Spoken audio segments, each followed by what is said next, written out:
स' लोगोफोर आङो दिनैहाय सासे आबादारिनियावहाय फैदोंलाय बेवहाय बानलु बागानावहाय बिथांजों लोगोसे आङो दा एसे सोंनाय फिन्नाय लानाय जागोन नोंथांमोना खोनासंलांबानो जाबाय। चिरां डिस्ट्रिक्टनि सिङाव थानाय मोनसे रुनिकाटा थानानि बोन्दोङाव थानाय मोनसे गामि बेनो जाहैबाय सामफागुरि गामियावहाय सासे गोदानैहाय जाखांफुदों आबादारि बिथांनि आबादाव आं दा फैदों। मा बानलु गायखो बेफोरखौहाय आं सोंना लानोसै नोंथांमोना फारियैहाय नायलांबानो जाबाय। दा फुलिखौहाय आंनि PN फार्मिंआवहाय बरायबाय। बे समावहाय फुलिनि एड्रेसखौहाय फुल बुंदो, माने गोबां मानसिफ्रा आंनि भिडिअखौ नायनानैहाय सोंहरो मा जायगानि मा डिस्ट्रिक्टनि होननानै सोंहरो। दा बेनिखायनो बेखौहाय एसे क्लियारैहाय बुंहरदो फुलिया। खुलुमबाय। गिबियाव आङो हामबाय होनदों PN ब्लग इउटुब चेनेल नायगिरि साफ्रोमबो फलोवार्स नोंथांमोननिसिम आंनि अननाय बेलासिनि नोंथांमोननो बयनोबो जासिहरफिननाय जाबाय। आंनि मुङा प्रसेनजित बसुमतारी, गामि हिसाबै सामफागुरि, PO रानिपुर, डिस्ट्रिक्ट चिरां, BTR आसाम। बे सामफागुरि गामियानो जाहैबाय आवजारनि एसे खोलाहा आरो सारियालि बाजारनि एसे साहा थानाय दनथक दादगारि लामानि सानजा सेरावनो बे सामफागुरि गामिया। मा डिस्ट्रिक्ट गोलैयो? बेयो चिरां डिस्ट्रिक्टनि आन्दाराव गोग्लैयो। आच्चा फुदै, दा नोङो बे आबादखौ मावनाया बोसोरसे जाखो? दासो गोदान ना सिगांनिफ्राय मावबोखानाय? आसलथे आङो दासो गिबि हिसाबै बेखौ जुरिजेननाय जादों। मानो होनोब्ला जोंनि गेदेरफोर जेन'बा जोंनि बिमायफ्रा माखासे आबाद मावनानै जिउ खांनायखौ नुनानै आरो बिथांमोना जोंनो बेबायदि सुबुरुन होयो, नोंथांमोना जि रोंगौ बा एफा एनै थाखा दङब्ला हाफोर दङब्ला बेबायदि आबाद मावनाय, बानलु गायनाय, बेबायदिनो रोखोम बोथोर लायै बोथोर आबाद मावोब्लानो गावनि न'खरखौ सुंथानानै लाखिनो हायो होननाय लेखा आंबो देग्लायहाय एसे मावनो नैबे बानलु आबादखौ जुरिजेननाय जाहैदों गिबि खेबनि थाखाय। दा ओरैनो फुदै खय बिगासो? बेयावहाय बिगासे जानो एसे खमदों, 80 लैसासो बेयावहाय आङो जुरिजेननाय जादों। 80 लैसा माने फार्स्ट टाइम मावजेननायखाय? औ, फार्स्ट टाइम। उनावहाय एसे आङो नेक्स्ट बोसोराव जोङो ओरैनो टारगेट खालामनानै दं 10 बिगानि जोङो प्लानिं खालामनानै, मालसिंफ्राबो जोंहा अलरेडि दंखासै। जोङो नेक्स्ट बोसोराव 10 बिगा मावनो जोङो थांखि लादों। जेनेबा बेवहाय बानलु गायबाय, मा बानलु जोलै? बियो नुन होनो। आच्चा हाइब्रिद नुन। जोबोद मोजां नुनआ। ओरैबायदि थाइखायो, ओमफ्राय फिथाइया एसे गोजौ जागोन आरो माने गोजौथिं नायदावगोन बेबायदि बियो बानलुना। ओरैनो बेयाव गायनायावहाय फार्स्ट टाइम माने हालेवजेननायनिफ्राय बे गायखांनायसिमाव खरसा ओरैनो अनुमान बेसेबां थांखो? बेयावहाय बे हाया आंनि नङा नालाय, आङो बेखौहाय नैबे सन मोनसेनि थाखाय बन्दकआव लानाय जाहैबाय। ओमफ्राय हानिफ्राय लानानै फुलियाबो आङो बायदोंसो नालाय, गासै मथा मथि आं दाख्लै गायजासिमाव 20,000सो थांबायमोन। ओमफ्राय दासिमावहाय मथा मथि 22-23 हाजारसो थांनानै दं। लेबाराबो सोलिगासिनो दं? लेबाराबो सोलिगासिनो दं। दा दैया एसे अखा हायोब्ला दिमोल थायो नालाय, ओंखायनो एसे गरखायफोर जावहोगासिनो दं आङो। 22-23 हाजारसो थांनानै दं दा बर्थमान। हालेवनाय, मालसिं प्लास्टिकजों गासैजों, ओमफ्राय हा खोनाय गासैखौ लानानै दासिमाव औ। ओरैनो मा हासार होखो? बेयावथ' आङो अर्गानिक हासार जेनेबा गोबोर थाबाय, ओमफ्राय आङो बयलार खि एसे होदों, ओमफ्रायथ' जेबो होनाय जायाखै बेनो। ओमफ्राय जे बानलुनि गंगार खर' जायैनि मेडिसिन होबाय, ओमफ्राय एम्फौ अरनो हायैनि मेडिसिन होबाय, बेनो आरो। आच्चा जेनेबा एम्फौनि थाखाय मा मेडिसिन होनाय? एम्फौनि थाखाय मा होनो, गंगार खर'नि थाखाय बाय'भिटामिन M, ओमफ्राय ओरैनो रिडिम गल्ड होननाय मोनसे मेडिसिन दं, बेखौ सारदों। ओमफ्राय एम्फौनि थाखाय मा होनो इनफेनेक्स, बेखौ बाहायनाय जादों आरोखि।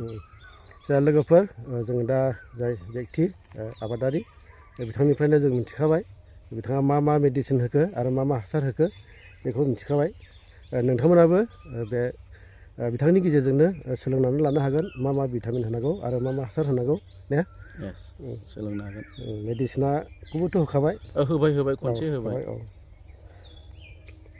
जा अब्ला लास्टावहाय आंनि बे भिडिअखौहाय नायगिरिफोरखौ मा बुंहरनो सानो गायनांगौ ना गायनाङा ओरैनो गोबां मानसिफोर बेखार दङ बिसोरो आङो बेखौनो खावलायनो सानोदि जोंनि लोगोफोरखौहाय जायफोरा एसे सोलोंथाइ लानानै इनकमप्लिट जानानै दं जेन'बा जेरावबो राहा गैयै आखायाव गोबां थाखा फैसा गैया एसे थाखाजों खामानिखौ जोङो जुरिजेननो हागोन होननानै आं आसा खालामदों आंबो बेखौ गोसो जानाया जादों जाहैबाय आंनि खुद लोगो सासे बै खाग्राबारियाव थानाय बिथाङा बेबायदि बानलु आबाद मावनानै गोबां थाखा आरजिदों होननानै बुंदों आङो बेनिफ्रायबो एसे सुबुरुन लादों आरो जोंनि बिमायफ्रा बेबायदिनो वाटारमेलन बेबायदिनो स्ट्रबेरि बानलु बेबायदिनो रोखोम आबाद मावनायखौ जोङो रायलायलायोब्ला बिथांमोना बेबायदि उत्साह होयो थुलुंगानाय होयो आङो बिथांमोननि थुलुंगानायजोंनो आंबो देग्लाय जुरिजेननाय जादों आरो बेजों लोगोसे आङो खावलायनो सानदों जोंनि माखासे लाइमोनफोरखौहाय जायफोरा हा दं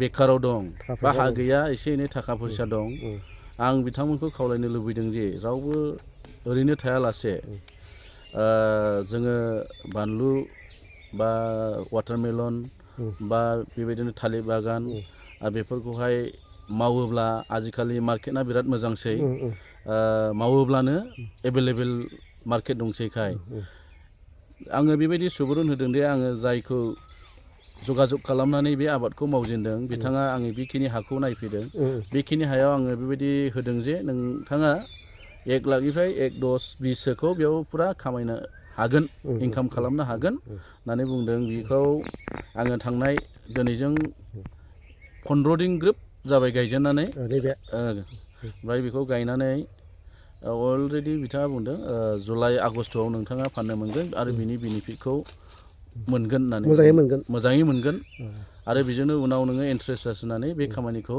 मावनो गोसो जाबावगोन होननानै बुंदों ओंखायनो जोंनि लाइमोन जोहोलावफोरखौ आङो खावलायदों बेबायदिनो आबाद मावनायावबो सोलों लेखा फरायनायावबो सोलों जाहाथे गावनि उन भबिसतखौहाय दाफुंलांनो हायो आरो गावनि न'खरखौ बिमा बिफाखौ जाहाथे बेबायदिजोंनो हेफाजाब होलांनो हायो आङो बेखौहाय जोंनि एरियायाव थानाय जोंनि लाइमोन जोहोलाव सिख्लाफोरखौ बयखौबो खावलायबाय आरो जोङो बेवहाय माबायदि खालामनो हाबावो आङो बेयावहाय एसे गावखौनो माबा मोनदों जेब्ला बे आबादखौ गायदों अब्लानिफ्रायनो आंनि माइन्डआ बेवहाय दं जेरावखि थाङा मानो आङो बेखौ एसे सिन्था खालामोनो आंथ' दैलि फुङाव खनसे मोनायाव खनसे सानजौफु खनसे आं नायो ओमफ्राय जोंनि माखासे दानि जुगनि सेंग्राफ्रा जानाय लोंनाय माखासे संसारनि लालसायाव गोजावो नालाय ओंखायनो बेबायदि आबाद खेथि मावोब्ला बैफोरबायदि जानाय लोंनाय गाज्रि लोगोफोरजों बेरायनाय बिनिफ्रायबो गावखौ हमथानो हागोन होननानै आं सानदों प्लास लोगोसे गावखौ हमथानायजों लोगोसे रांखावरियावबो एसे आरजिनो हायो ओंखायनो आङो खावलायनाया बेनो जोंनि साफ्रोमबो लोगोफोरखौहाय बे आबाद मावनोहाय जाहाथे सोलोङो दानि आथिखालाव आबाद मावनाया सरासनस्रा जोङो मावनो हासै गासैबो मेचिन दंजोबसै बिदिजोंनो मावोब्ला एसे समनि गेजेरावनो आबादखौ बोखांनानै थाखाखौ आरजिनो हायो आङो बेखायनो जोंनि ओनसोलाव थानाय गासैबो लाइमोन जोहोलाव सिख्लाफोरखौहाय खावलायनाय थाबाय आं आसा खालामदों नेक्स्ट बोसोराव जोङो लोगो नांनानै दंखासै बांसिन अलरेडि माल्चिंआबो एसे रेडि खालामना दोनखाबाय एसे बांसिन खालामनो होननानै टारगेट खालामदों हामबायसै धन्यबादसै नै मावगासिनो दङ माब्रै जौसे मोजां मेङाखै नामा बिथांनि बानलु गायनायावहाय जों हेफाजाब होदों मावदों मेंबाय नामा मेंनायालाय एसे मेंहांबाय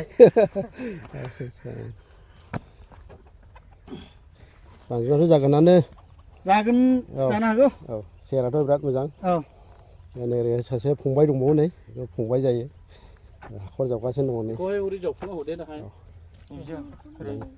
हाखर जावगासिनो दं माने बेवहाय दै फैयोब्ला नैबाव जमा जागोन ओमफ्राय बेनिफ्रायहाय ओरै साप्लाय खालामनाय जागोन जेरैथ' जोंहाय फंबाय मेंबाय ना मेङाखै एसे एसे एसे मेंहांबाय औ फंबाय जायो बेखौहाय आमाइनि फिसाला नै बाबाबो नायफैदों नै